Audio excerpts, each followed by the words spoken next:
얘라 사사기 5장 읽어줄게. 그날 드보라와 아비노함의 아들 바락이 이런 노래를 불렀다. 이스라엘의 영도자들은 앞장서서 이끌고 백성은 기꺼이 헌신하니 주님을 찬양하여라. 너희 왕들아 들어라. 너희 통치자들아 귀를 기울여라. 나 곧 내가 주님을 노래하련다. 주 이스라엘의 하나님을 찬양하련다. 주님께서 세일에서 나오실 때에, 주님께서 에돔 땅에서 출동하실 때에 땅은 흔들리고 하늘은 물을 쏟아내고 구름은 비를 쏟았습니다. 산들이 주님 앞에서 진동하였고 저 시내 산마저 주 이스라엘의 하나님 앞에서 진동하였습니다. 아낫의 아들 삼갈 때에도 야엘 때에도 큰 길에는 발길이 끊어지고 길손들은 뒷길로 다녔다. 나 드보라가 일어나기까지, 이스라엘의 어머니인 내가 일어나기까지 이스라엘에서는 용사가 끊어졌다. 그들이 새 신을 택하였을 때 성문에 전쟁이 들이닥쳤는데 4만 명 이스라엘 군인 가운데 방패와 창을 가진 사람이 보였던가? 나의 마음이 이스라엘의 지휘관들에게 쏠렸다. 그들은 백성 가운데서 자원하여 나선 용사들이다. 너희는 주님을 찬양하여라. 흰 나귀를 타고 다니는 사람들아, 양탄자를 깔고 사는 사람들아, 길을 걸어가는 행인들아, 사람들에게 전하여라. 물 깃는 이들 사이에서 들리는 소리, 활 쏘는 사람의 요란한 저 소리, 거기서도 주님의 의로운 업적을 들어 말하여라. 이스라엘 용사들의 의로운 업적을 들어 말하여라. 그때 주님의 백성이 성읍으로 들어가려고 성문께로 내려갔다. 일어나라, 일어나라 드보라야, 일어나라, 일어나서 노래를 불러라. 일어나라 바라가, 포로들을 끌고 가거라. 아비노함의 아들아, 그때 살아남은 이들이 백성의 지도자들과 더불어 내려왔고 주님께서 나를 도우시려고 용사들 가운데서 내려오셨다. 에브라임에게서는 아말렉의 뿌리를 내린 사람들이 내려오고 베냐민의 뒤를 이어서는 너희 백성이 내려오고 마길에서는 지휘관들이 내려오고 스불론에서는 지휘봉잡은 이들이 내려왔다. 이사갈의 지도자들이 드보라와 합세하고 이사갈과 바락도 이에 합세하여 그의 뒤를 따라 골짜기로 달려갔다. 그러나 르우벤 지파 가운데는 마음에 큰 반성이 있었다. 어찌하여 네가 양의 우리에 앉아 양떼를 부르는 피리 소리나 듣고 있는가? 르우벤 지파에서는 마음에 큰 반성을 하였다. 어찌하여 길르앗은 요단강 건너에 자리 잡고 있고 어찌하여 단은 배 안에 머물러 있는가? 어찌하여 아셀은 바닷가에 앉아 있는가? 또 그 부둣가에서 편히 쉬고 있는가? 스불론은 죽음을 무릅쓰고 생명을 아끼지 않고 싸운 백성이요. 그거 다 뽑으려고. 납달리도 그 들판 언덕 위에서 그렇게 싸운 백성이다. 여러 왕들이 와서 싸움을 도두었다. 가나안 왕들이 무깃도의 물가 다안악에서 싸움을 도두었으나 그들은 탈취물이나 은을 가져가지 못하였다. 별들이 하늘에서 시스라와 싸웠고 그 다니는 길에서 그와 싸웠다. 기손 강물이 그들을 휩쓸어 갔고 옛 기손의 물결이 그들을 휩쓸어 갔다. 나의 영혼아, 너는 힘차게 진군하여라. 그때 말발굽 소리가 요란하였다. 군마가 달리는 소리, 그 달리는 말발굽 소리가 요란하였다. 메로스를 저주하여라. 주님의 천사가 말하였다. 그 안에 사는 주민들을 저주하고 저주하여라. 그들은 주님을 도우러 나오지 않았다. 주님을 돕지 않았다. 적의 용사들과 싸우러 나오지 않았다. 갠 사람 헤벨의 아내 야엘은 어느 여인보다 더 복을 받을 것이다. 장막에 사는 어떤 여인보다도 더 복을 받을 것이다.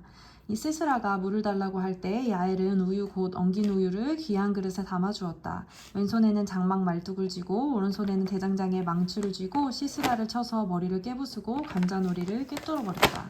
시스라는 그의 발 앞에 고꾸라져서 쓰러진 채 누웠다. 그의 발 앞에 고꾸라지며 쓰러졌다. 고꾸라진 바로 그 자리에서 쓰러져서 죽고 말았다. 시스라의 어머니가 창문으로 내다보며 창살 틈으로 내다보며 울부짖었다. 그의 병거가 왜 이렇게 더디 오는가? 그의 병거가 왜 이처럼 늦게 오는가?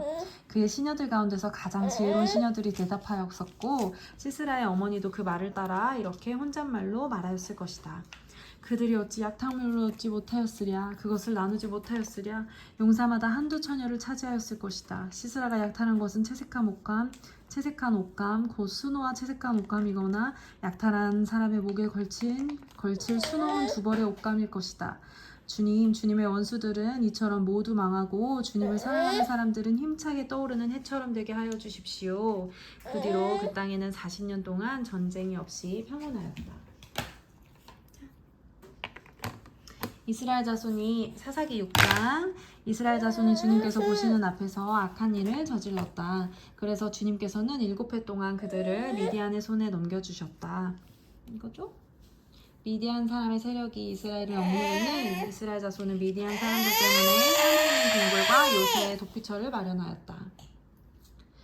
이스라엘 자손이 씨앗을 심어 놓으면 미디안 사람과 아말렉 사람과 동방 사람들이 쳐올라오는 것이었다. 그들은 이스라엘을 마주보고 진을 쳐놓고는 가사에 이르기까지 온 땅의 소산물을 망쳐놓았다. 그리고 이스라엘에 먹을 것은 하나도 남기지 않았으며 양이나 소나 나귀까지도 남기지 않았다. 그들은 가축대를 몰고 장막을 가지고 메뚜기 떼처럼 쳐들어왔는데 사람과 낙타가 이루 셀 수 없을 만큼 많았다. 그들이 들어와서 온 땅을 황폐하게 만들었다. 이스라엘이 미디안 때문에 전혀 길을 펴지 못하게 되자 마침내 이스라엘 자손이 주님께 울부짖었다. 이스라엘 자손이 미디안 사람들 때문에 주님께 울부짖을 때 주님께서 이스라엘 자손에게 한 예언자를 보내어 말씀하셨다. 나 주 이스라엘의 하나님이 말한다. 바로 내가 너희를 이집트에서 나오게 하였고 종살이하던 집에서 너희를 이끌어내었다. 내가 너희를 이집트 사람과 또 너희를 억압하는 모든 원수의 손에서 구하여 내었다. 내가 그들을 너희가 보는 앞에서 쫓아내었고 그 땅을 너희에게 주었다. 그러면서 나는 너희에게 말하였다. 나는 주 너희의 하나님이다. 너희가 아모리 사람의 땅에 살고 있으나 아모리 사람의 신들은 섬기지 말아라. 이렇게 말하였으나 너희는 내 말을 듣지 않았다. 주님의 천사가 아비에셀 사람 요아스의 땅 오브라에 있는 상수리 나무 아래에 와서 앉았다.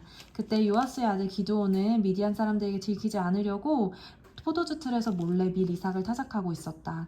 주님의 천사가 그에게 나타나서 힘센 장사야 주님께서 너와 함께 계신다 하고 말하였다. 그러자 기드온이 그에게 되물었다. 감히 여쭙습니다만 주님께서 우리와 함께 계신다면 어째서 우리가 이 모든 어려움을 겪습니까? 우리 조상이 우리에게 주님께서 놀라운 기적을 일으키시어 우리 백성을 이집트에서 인도해내셨다고 말하였는데 그 모든 기적들이 다 어디에 있단 말입니까? 지금은 주님께서 우리를 버리시기까지 하셔서 우리가 미디안 사람의 소나기에 넘어가고 말았습니다. 그러자 주님께서 그를 바라보시며 말씀하셨다. 너에게 있는 그 힘을 가지고 가서 이스라엘을 미디안 손에서 구하여라. 내가 친히 너를 보낸다. 기드온이 주님께 아뢰었다. 감히 여쭙습니다만 내가 어떻게 이스라엘을 구할 수 있겠습니까? 보시는 바와 같이 나의 가문은 므낫세 지파 가운데서도 가장 약하고 또 나는 아버지의 집에서도 가장 어린 사람입니다. 그러나 주님께서는 내가 반드시 너와 함께 있을 것이니 네가 미디안 사람들을 마치 한 사람을 쳐부수듯이 쳐부술 것이다 하고 말씀하셨다. 기드온이 또 주님께 아뢰었다. 참으로 나를 좋게 보아주신다면 지금 나에게 말씀하여 주시는 분이 정말로 주님이시라는 증거를 보여주십시오. 얘가 이거 주세요. 이거 얼굴에 바르는 게 아니에요. 자, 대신 이거 줄게. 얘라, 이거 바르자 얼굴에. 주세요. 감사합니다. 자, 이거 바르자. 얘리 얼굴에 이거 바르자.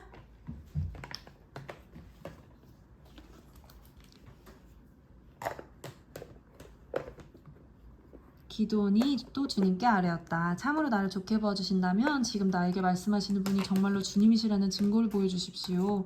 내가 예물을 꺼내와서 제가 가져다 놓겠으니 내가 돌아올 때까지 떠나지 마십시오. 그러자 주님께서 대답하셨다. 네가 돌아올 때까지 내가 그대로 머물러 있겠다. 기드온은 즉시 가서 염소 새끼 한 마리로 요리를 만들고 밀가루 한 에바로 누룩을 넣지 않은 빵도 만들고 고기는 바구니에 담고 국물은 그릇에 담아 상수리나무 아래로 가지고 가서 천사에게 주었다. 하나님의 천사가 그에게 말하였다. 그 고기와 누룩 넣지 않은 빵을 가져다가 이 바위 위에 놓고 국물을 그 위에 부어라. 기드온이 그대로 하였더니 주님의 천사가 손에 든 지팡이를 끝을 내밀어 고기와 누룩 넣지 않은 빵에 댔다. 그러자 불이 바위에서 나와서 고기와 누룩 넣지 않은 빵을 살라버렸다. 그런 다음에 주님의 천사는 그 앞에서 사라져서 보이지 않았다. 기드온은 그가 주님의 천사라는 것을 알고 떨면서 말하였다. 주 하나님, 내가 주님의 천사를 대면하여 배웠습니다. 그러자 주님께서 그에게 말씀하셨다. 안심하여라. 두려워하지 말아라. 너는 죽지 않는다. 기드온은 거기에서 주님께 제단을 쌓아 바치고는 그 제단을 여호와 샬롬이라고 불렀다. 그 제단은 오늘날까지도 아비에셀의 사람인 땅인 오브라에 서 있다. 그날 밤에 주님께서 기드온에게 말씀하셨다. 내 아버지의 외양간에서 어린 수소 한 마리를 끌어오고 또 7해 된 수소도 한 마리를 끌어오고 내 아버지 바알 제단을 허물고 그 곁에 있는 아세라상을 찍어라. 그런 다음에 이 산성 꼭대기에서 규례에 따라 주 너의 하나님께 제단을 쌓고 그 둘째 수소를 잡고 찍어낸 아세라 목상으로 불을 살라 번제를 드려라. 그리하여 기드온은 종들 가운데서 10명을 데리고 주님께서 말씀하신 대로 하였다.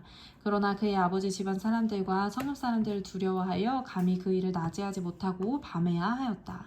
다음날 아침 일찍 성읍 사람들이 일어나 보니 바알 제단이 헐려 있고 곁에 서 있던 아세라상은 찍혀 있었으며 새로 만든 제단 위에는 둘째 수소가 번제로 타오르고 있는 게 아닌가. 누가 이런 짓을 하였느냐 하고 그들은 서로 물어보았다. 그들이 캐묻고 조사하다가 요아스의 아들 기드온이 이 일을 저질렀다는 것을 알았다. 그래서 성읍 사람들은 요아스에게 말하였다. 당신의 아들을 끌어내시오. 그는 죽어야 마땅하오. 그가 바알의 제단을 헐고 그 곁에 있던 아스라상을 찍어버렸소. 요아스가 자기를 둘러싼 모든 사람에게 이렇게 말하였다. 당신들이 바알의 편을 들어 싸우겠다는 것이요? 당신들이 바알을 구할 수 있다는 말이요? 누구든지 그의 편을 들어 싸우는 사람은 내일 아침에 죽음을 면치 못할 것이요. 만일 바알이 신이라면 자기의 제단을 헌 사람과 직접 싸우도록 놓아두시오. 그래서 그날 그 사람들은 기드온을 여룻바알이라고 불렀다. 그가 바알의 제단을 헐었으니 바알이 직접 그와 싸우게 하라는 말에서 그렇게 부른 것이다. 그때 미디안 사람과 아말렉 사람과 사막 부족이 모두 함께 모여 요단강을 건너와서 이스라엘 평지에 진을 쳤다. 주님의 영이 기드온을 사로잡으니 기드온은 나팔을 불어 아비에셀족을 모아 자기를 따르게 하고 백령들을 온 므낫세 지파에 보내어 그들도 자기를 따르게 하였으며 아셀 지파와 스불론 지파와 납잘리 지파에도 전령들을 보내니 그들도 그와 합세하려고 올라왔다. 기드온이 하나님께 아뢰었다. 참으로 주님께서는 말씀하신 대로 나를 시켜서 이스라엘을 구하려고 하십니까? 그러시다면 내가 양털 한 뭉치를 타작마당에 놓아주겠습니다. 이슬이 이 양털 한 뭉치에만 내리고 다른 땅은 모두 말라 있으면 주님께서 말씀하신 대로 저를 시켜서 이스라엘을 구하시려는 것으로 알겠습니다. 그러자 정말 그렇게 되었다. 이 기드온이 다음날 아침 일찍 일어나서 양털 뭉치를 쥐어 짜보니 양털 뭉치에 내린 이슬이 쏟아져 그릇에 물이 가득 찼다. 기드온이 또 하나님께 여쭈었다. 주님, 저에게 노하지 마십시오. 제가 한 번 더 말씀드리고자 합니다. 양털 뭉치로 한 번만 더 시험하여 보게 하여 주십시오. 이번에는 양털은 마르고 사방의 모든 땅에는 이슬을 내리게 하여 주십시오. 그날 밤에 하나님은 그대로 하여 주셨다. 양털은 말라 있었고 사방의 모든 땅만 이슬로 젖어 있었던 것이다. 아멘. 아멘. 아멘. 아멘.